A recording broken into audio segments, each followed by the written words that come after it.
Fintech is my life. I use it every day.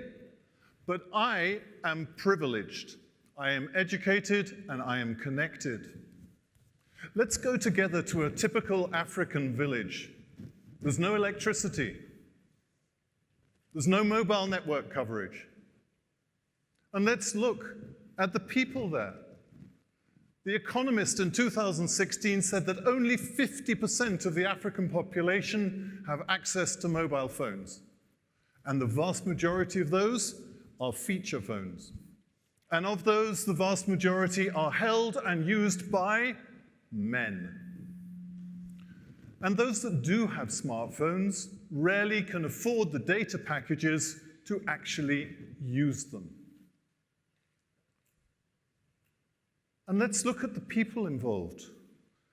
They are, along with 1 billion plus on this planet, illiterate and very often innumerate.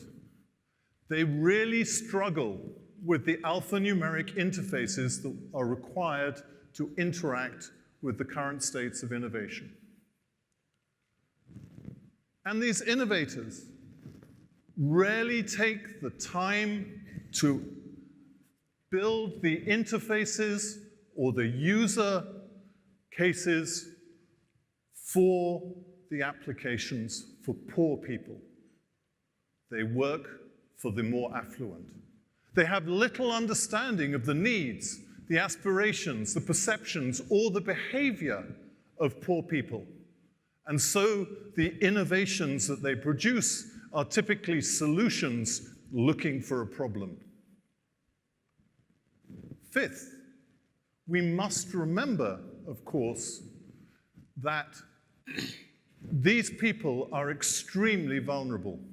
And I think we can agree that the current state of consumer protection around this disruptive innovation is grossly inadequate.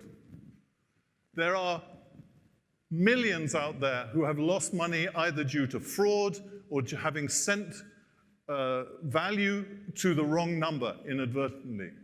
There are even more millions now blacklisted on the databases of banks and credit reference bureau for small digital credit loans. This cannot be credibly seen as a way forward to address the real daily needs of the poor. And finally, let us not forget that poor people value personal interaction. We've heard that time and time again throughout this conference.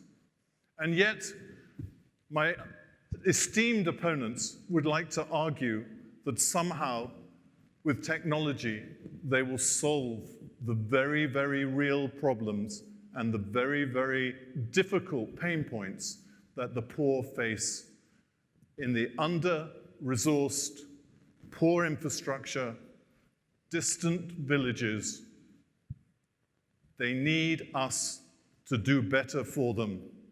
They need us to think more clearly and to move beyond the naivety of ignoring the real world and saying, fintech will fix it.